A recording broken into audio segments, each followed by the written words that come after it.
Have you ever had a student do that run? You know the one. Everything clicks. The turns are smooth, timing is there, they come down grinning and you're thinking, yes, that's it. Then you go back up and the next run is gone. And as instructors, we're left asking, why can't they just repeat what they just did? Today, I want to unpack why good runs don't always repeat and what the skill acquisition literature actually tells us about what's going on. Because this isn't a failure of learning.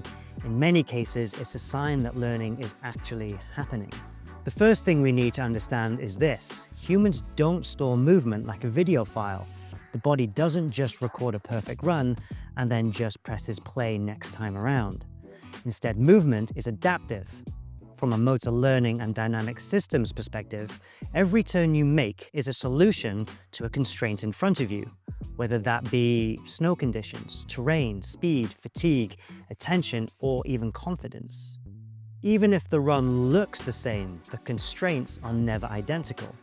So when a skier delivers a great run, what they are actually showing you is they found a solution that worked for that moment, not a repeatable template. Here's where a lot of instructors get tripped up. We tend to see variability as inconsistency, as something to eliminate, but skill acquisition research tells us the opposite. Movement variability is functional. Our motor system is constantly exploring different edge angles, different steering angles, pressure distributions, and timing options. That exploration is how the skier learns what works and what doesn't. If a skier repeated the exact same movement every run, they'd actually be less adaptable when conditions change. So when a student says, "I don't know why that run worked," that's not confusion, that's exploration. And our job as instructors is not to shut that down, but to guide it. Now this is a big one. A good run is performance, not proof of learning. Performance can be influenced by heightened focus, confidence, simple terrain choices, or lucky alignment of timing and pressure.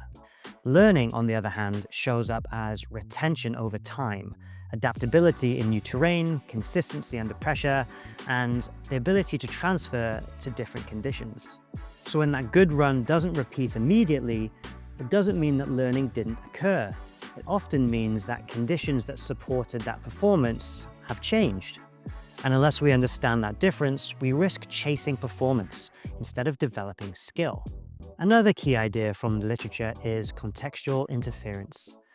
This is when we mix the tasks and the environment. For example, different slopes, speeds, conditions, and constraints. Doing this, the performance often looks worse in the short term, but learning improves in the long term. So if your sessions include a constant mix of these variations, you should expect good runs to come and go. The inconsistency is not failure, it's a side effect of deeper learning. Blocked repetitive practice may look cleaner, but it often produces skills that don't transfer. One final piece that explains a lot. Skiing is not just movement execution, it's perceptual decision-making. Every run requires the skier to read terrain, manage speed, choose line, and time their movements. Even small changes in perception can lead to different actions. So two runs that look the same on paper demand different decisions in real time. That's another reason why repeating a good run isn't always straightforward. So here's the takeaway. Good runs don't repeat because movement is adaptive, variability is essential, performance is temporary, and learning is non-linear, and skiing is perception-driven. As instructors, our job isn't to chase that last good run, it's to design learning environments where skiers can explore solutions, adapt to constraints, and develop skills that transfer. If you stop expecting perfect repetition, you start seeing progress more clearly. And if this way of thinking resonates with you, that's exactly the space this channel lives in. Thanks for watching, and I'll see you on the next one.